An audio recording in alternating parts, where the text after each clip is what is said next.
लोग तुलसी माला पहनना चाहते हैं कंठी, लेकिन घर में लहसुन प्याज बनता है, तो फिर पहन सकते हैं या नहीं? तुलसी की माला पहन सकते हैं, लहसुन प्याज इसीलिए नहीं खाते, तामसी है। कोई खा रहा है वो पाप की श्रेणी नहीं है। आप झूठ सबसे अच्छा ही बताओ, लहसुन प्याज ज्यादा बुरा है कि झूठ? झूठ।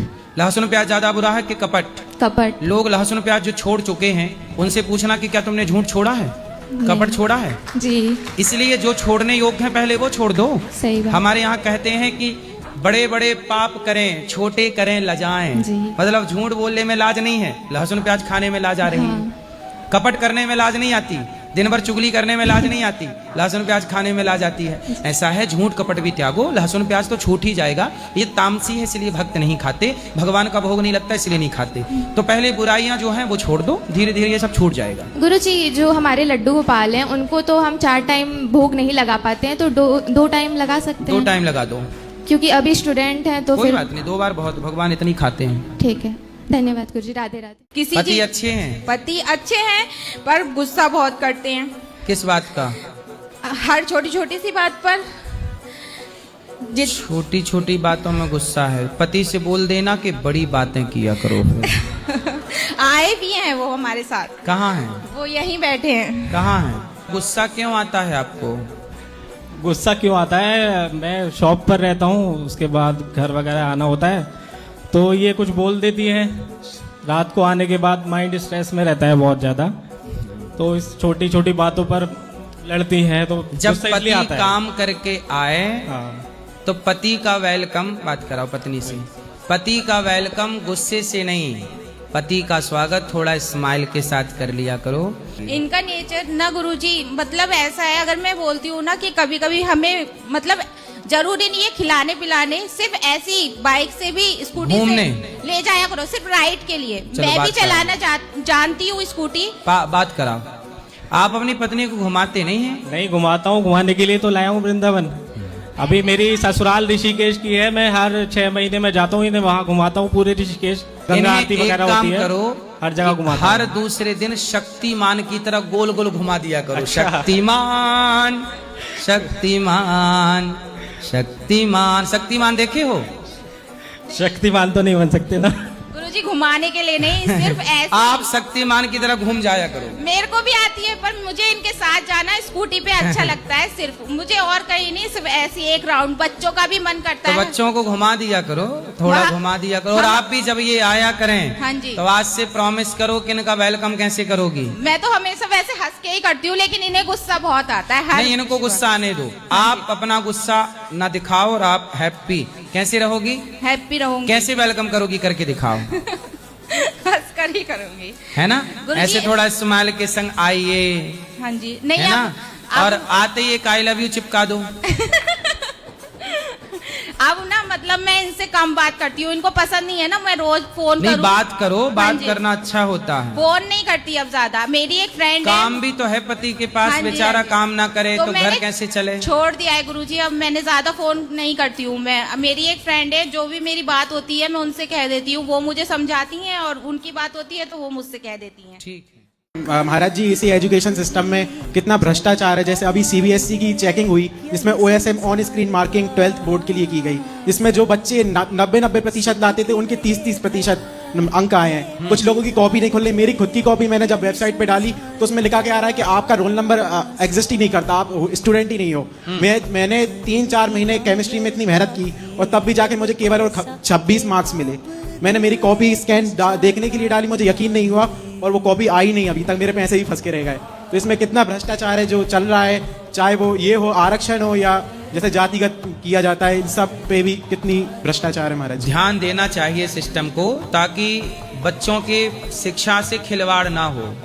भाई ये तो गलत बातें हैं ना, कि हम बच्चों को साल भर पढ़ाते हैं, बाद में पता चला कि जो एग्जाम कॉपी में 90 नंबर का बच्चा करके आया है और उसे मिल रहे हैं 30 नंबर। ये तो गलत है। इस पर सिस्टम को ध्यान देना चाहिए और इस गलत भ्रष्टाचार को रोकना चाहिए। ऐसा मेरे साथ ही नहीं, ऐसे बहुत से लोग हैं, मतलब हाँ, फेल हुए हजारों हैं। बच्चों के साथ है। हाँ। ये रुकना चाहिए। जी। ये भ्रष्टाचार के कारण ही है, सिस्टम संभल नहीं पा रहा है ना अब, इसलिए मजबूत लोगों को रखने की जरूरत है। जो ये सिस्टम संभाल रहे हैं उनका पढ़ा लिखा होना, शिक्षित होना, उनका संस्कारी होना, देश के प्रति जिम्मेदारी रखना, शिक्षा के प्रति समर्पण रखना, ऐसे लोग कर पाएंगे अच्छा काम। इसलिए सरकारों को ऐसे गलत लोगों को हटाना चाहिए उस पद से और अच्छे लोगों को ला करके सिस्टम को ठीक करना चाहिए। हमारे देश के प्रधानमंत्री मोदी जी जहां जाते हैं, जिस देश जाते हैं, वहां के प्रधानमंत्री और राष्ट्रपति को गीता गिफ्ट करते हैं। ठीक, हाँ। तो मैं कहता हूं मोदी जी, जब आप विदेशों में गीता प्रधानमंत्री राष्ट्रपति को दे रहे हैं, बिल्कुल, तो बिल्कुल। भारत के बच्चों के बैग में कब गीता देंगे? हाँ, बिल्कुल आप महाराज, धन्यवाद आपके लिए। नमस्कार साहब। खुश रहिए। रात को कान के पास फोन रख के सोया ना करो। फोन अपने से कम 4 फीट दूर रखा करो। सबके लिए बोल रहा हूँ। मोबाइल तकिया के नीचे रखोगे, समय के पहले याददाश्त चली जाएगी। आपने ध्यान दिया होगा, मोबाइल पर नेटवर्क आता है जाता है। जब नेटवर्क आता जाता है तो बैटरी जल्दी चली जाती है, मोबाइल की जल्दी डिस्चार्ज हो जाता है। तो वो बार बार आने जाने से जो उसकी किरणें हैं वो आपके मस्तिष्क को भी प्रभावित करती हैं। वो सब छोड़ना पकड़ना। आपने देखा होगा जो ज्यादा मोबाइल से अटैच है, ये सारी भूलने की बीमारियां मोबाइल से आ रही हैं। रात को सोते समय मोबाइल बहुत दूर रखो, ना वो ब्लूटूथ वाली घड़ी रखो अपने पास, ना तो कोई भी ब्लूटूथ रखो। ब्लूटूथ का प्रभाव, लोग कानों में लगाए रहते हैं ना, कानों में ठुसे रहते हैं, समय के पहले बहरे हो जाते हैं। अभी आज की एक खबर है कि एक महिला ने अपने पति को सांप से डसवा दिया। सोचो, पति को नींद की गोली खिलाई और सांप लाके उसे सांप से डसवा दिया, मार डाला, और अपने होने वाले मतलब बॉयफ्रेंड के चक्कर में, किसी के पुरुष के चक्कर में अपने पति को मार डाला। छोटे छोटे बच्चों को छोड़कर उस आदमी के संग भागना था। अब बताओ ये किसकी कमी है? संस्कारों की। संस्कार में कौन सा संस्कार कम है? चरित्र का, कैरेक्टर का। यदि कैरेक्टर सही होता तो अपने पति को कोई सांप से डसवाता? कैरेक्टर सही होता तो अपने होने वाले पति को कोई पहाड़ से धक्का मारता? कैरेक्टर सही होता तो अपने पति को कोई ड्रम में पैक करता? कुल मिला के कमी कहाँ हो गई? हमने चरित्र बनाने में अब लापरवाही कर दी। इसलिए जब लड़की और लड़का चरित्रहीन होगा तो समाज में ऐसी घटनाएं सदा घटती रहेंगी। इसलिए हर माँ बाप को चाहिए कि वो अपनी बेटी या बेटे दोनों को चरित्रवान बनाए, क्योंकि ये देश राम का है और राम चरित्र की प्रतिमूर्ति है। राम चरित्र सुनबे को रसिया। ये प्रश्न इसलिए किया है कि मैंने कई बार, इसका भाई है बेटी का, तो मैं उसको कभी डिस्टर्ब नहीं करता हूँ, कहीं भी जा रहा है कहीं भी, तो बेटी के लिए तो मुझे करना पड़ेगा सर। अब बेटी कहती है भाई से आप कुछ नहीं कहते हो, हमको जाने आने में। हमने कही गुरुजी कहते हैं, तुम सत्संग सुनती हो गुरुजी का, कि बेटी तो एक हीरा होता है और लड़का तो एक लोहे की सरिया होता है। नहीं, पर बेटों को भी समझाओ। समझाता हूँ। नालायक हो रहे हैं। हाँ, बेटे भी नालायक हो रहे हैं। आजकल हर लड़की को ना, लड़के हर गांव मोहल्ले गली में 4-6 ऐसे हैं जो लड़कियों पे अपशब्द बोलते हैं। सही है गुरुजी। क्यों बोलते? सालों के दांत तोड़ो। सही है। क्यों बोलेगा किसी लड़की को तू गलत सलाह? अब एक जबरदस्ती कहीं भी मौका मिलेगा तो टच कर देना, छू देना। मेरा बस चला सबके हाथ काट दूं यदि किसी लड़की को गलत तरीके से छुए तो। बस गुरुजी, आप जैसे कोई समझदार लोग और हों तो देश का और बहुत जल्दी विकास ये जो हो जाए। टपोरी छाप लड़के बैठ के चौराहे में लड़कियों छेड़ते हैं और उल्टा सुल्टा बोलते, सालों को लटका के मैं इनको सीधा मृत्यु दंड दूं कि साले तुम्हें जीने का कोई अधिकार नहीं। जब तुम नारी का सम्मान नहीं कर पाते, गलत तरीके से टच करना चाहते हो, गलत शब्दों का प्रयोग करना, इससे जनसंख्या कंट्रोल रहेगी। बस गुरुजी, आपने उस दिन बोला था, मैंने सुना था मीडिया के सामने कि ऐसे लोगों के तो हाथ काटे जाएं या फांसी दी जाए। बिल्कुल, तो ये चीज मैंने सुना था। तो आप बहुत अच्छी बात कर रहे हैं, मीडिया इसका आज भारत के अतिरिक्त भारत और कुछ देशों को छोड़ दिया जाए तो दुनिया के किसी भी देश में जाइए, वहाँ लड़की चाहे रात को आए, दिन को आए, अकेली आए, दुकेली आए, कोई छूने वाला नहीं है। ये केवल लपोरी टपोरी यही घूमते हैं भारत में। तो गुरुजी, मैं एक दुनिया में कहीं ऐसा नहीं है कि लड़कियों कोई आधी रात को आना जाना बंद हो, केवल भारत में ही ऐसा है। क्यों? क्योंकि लड़कियों को समझाया जा रहा है कि बेटा तुम बचो। लड़कों को समझाओ ना, और लड़कों को ना समझाए तो ऐसे लड़कों को सीधा मृत्यु दंड देना चाहिए। गैर का घर बड़ा देख कर, गैर का घर बड़ा देख कर, बेवजह ना जला कीजिए मेरे प्यारे, बेवजह ना जला कीजिए। भगवान करें आप खूब आगे जाएं, पर किसी को देख के हम ये ना कहें कि वो आगे निकल गया। भाई रावण बहुत आगे निकल गया, रावण के धन के आगे राम जी बहुत पीछे रह गए, आर्थिक दृष्टि से देखा जाए, है ना।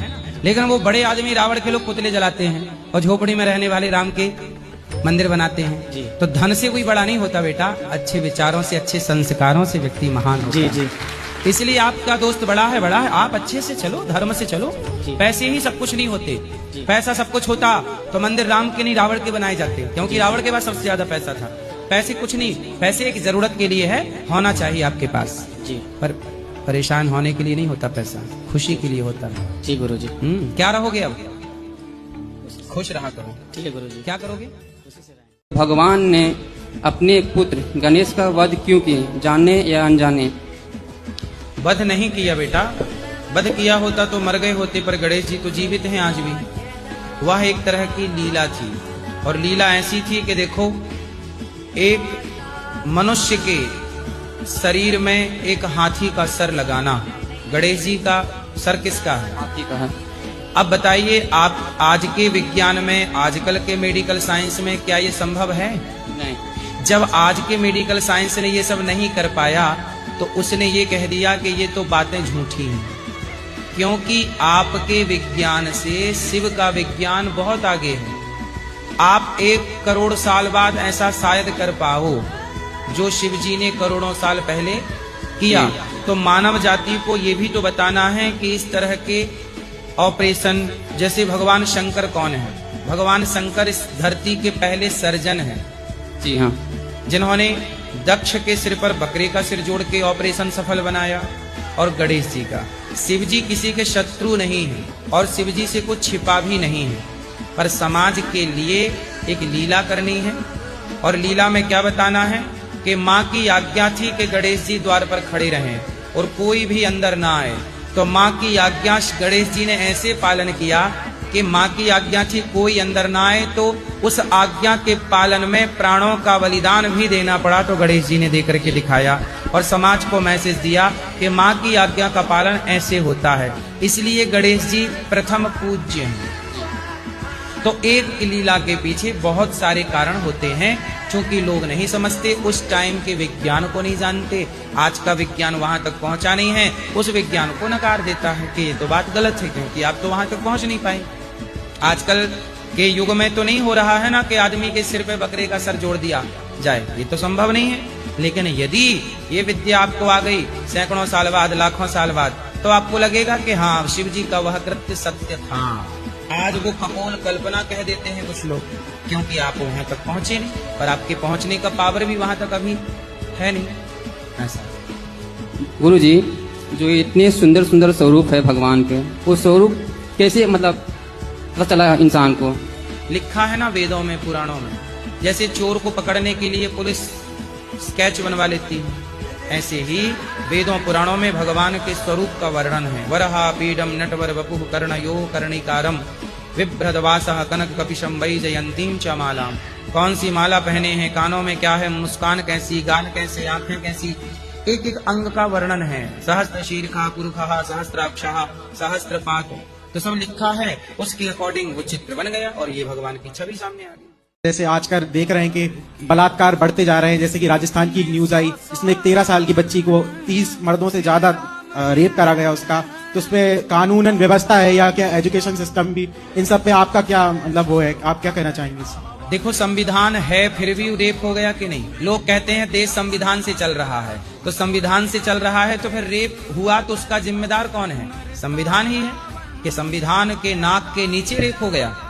संविधान क्या कर रहा था जब रेप चल रहा था? तो है ना, जब संविधान से देश चल रहा है तो उस समय संविधान क्या कर रहा था जब रेप चल रहा था उस बेटी का? इसका मतलब ये हुआ कि रेप इसलिए हुआ क्योंकि विद्यालयों में, स्कूलों में बच्चों को शिक्षा तो दी जा रही है, संस्कार नहीं दिए जा रहे हैं। संस्कार राम में है। इसलिए रावण की बहन जब आई तो रावण की बहन तो आई ही थी कि मेरे संग विवाह कर लो, पर राम जी ने, आज के युग में यदि कोई ऐसी स्त्री आती तो क्या आज का समाज उस स्त्री को जाने देता? लेकिन राम जी ने सम्मान कहा कि तुम मेरी माता हो, हम तुम्हें गलत नजर से नहीं देख सकते, मेरी पत्नी है। राम के अंदर क्या है?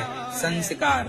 यदि आज की शिक्षा में हर व्यक्ति को, हर बच्चे को संस्कारी बनाया जाए, जहां नारी के सम्मान का संस्कार हो, तो फिर ये बलात्कार होगा ही नहीं। जिन लोगों ने रेप किया उनके अंदर संस्कार होता, इतना तो उनका दिल जागता कि यार ये मेरी भी तो बेटी हो सकती है। उनमें से कितनों की बेटी 13 साल की रही होगी। उन रेप करने वालों में स्वयं की अपनी बेटी भी तो 13 साल की हो सकती थी। तो क्या उस बेटी में उन्हें अपनी बेटी नजर नहीं आई? यही शिक्षा की कमी है कि हमें अपनी बेटी में अपनी बेटी दिखती है, लेकिन दूसरों की बेटी में भी जब अपनी बेटी दिखने लग जाए, यही है शिक्षा और संस्कार। इसलिए पढ़ाई की जाती है कि दूसरों की बेटी में भी अपनी बेटी का दर्शन हो, दूसरे के बच्चे में भी अपने बच्चे का दर्शन हो। आज शिक्षा संस्कार शून्य है, इसलिए रेप होता है। अच्छा ये बताओ, आज भी बहुत सारे लोग ऐसे हैं, अब जैसे हमारे सनातन में नांगा साधु होते हैं, वो तो नांगा ही होते हैं, नंगे रहते हैं। अब उनके पास कोई लड़की है, कोई स्त्री खड़ी है, तो क्या कोई साधु अकेला भी हो और अकेली उसे लड़की भी मिल जाए, तो जो पक्का संत होगा, संस्कारी होगा, क्या वो उस लड़की के साथ अकेले पाकर भी क्या उसके साथ गलत कर सकता है? कभी नहीं। क्यों नहीं कर सकता? क्योंकि संस्कार। उसकी शिक्षा में संस्कार हैं। लेकिन ऐसे ही कोई गलत आदमी को लड़की अकेले में मिल जाए तो वो रेप कर देगा। क्यों? क्योंकि उसके संस्कार, खेल संस्कारों का है। इसलिए शिक्षा में संस्कार का होना जरूरी है। सब छोड़ रहे हैं, मोबाइल ही छोड़ रहे हैं महाराज जी। हैं? मोबाइल का ये छोड़ रहे हैं। मोबाइल हाँ महाराज जी। नहीं छूट रहा नहीं है? छूट रहा है महाराज। तो दे दो ना हमें, छूट जाए। इसलिए तो आपका दर्शन करने के लिए कर्नाटक से आया हूँ महाराज जी। मोबाइल छोड़ना है? हाँ, दे जाओ हमें। नहीं, इधर ही आप सन्यासी हैं, मुझे दे दो महाराज जी। आपका आशीर्वाद उतना चाहिए मोबाइल महाराज में वही चीज, मोबाइल चलाना अच्छी बात है, हाँ, पर मोबाइल में जब आप अपने नॉलेज की बातें देखें और उससे सीखें, उस पर अमल करें, तब तो अच्छा है। केवल देखी आपने अच्छी बातें, अमल कुछ नहीं की, तब फिर मोबाइल गलत है। जी। नहीं, मोबाइल में आपका रील्स देखे इधर आए हम कर्नाटक से महाराज जी। हम आपकी क्या सेवा करें ये बताइए। आपका आशीर्वाद चाहिए महाराज जी। भगवान ने सृष्टि क्यों बनाई है? ये संसार क्यों बनाया है? जी, आपको कोई दिक्कत है? मतलब क्यों हम लोग का जन्म हुआ है? इसलिए जन्म हुआ है आपका कि आप खूब सारे पैसे कमाएं और उस पैसे से किसी भूखे को रोटी दें, किसी जीव की सेवा करें। आप कुत्ते को रोटी दे सकते हैं, कुत्ता आपको रोटी नहीं दे सकता। आप गाय को रोटी दे सकते हैं, बोलो हाँ जी। तो आप अपने माँ की सेवा करें, पिता की सेवा करें, दीन दुखी की सेवा करें, भूखे की सेवा करें। आप सबके काम आएं, इसलिए ईश्वर ने आपको इस संसार में मनुष्य बनाकर भेजा है।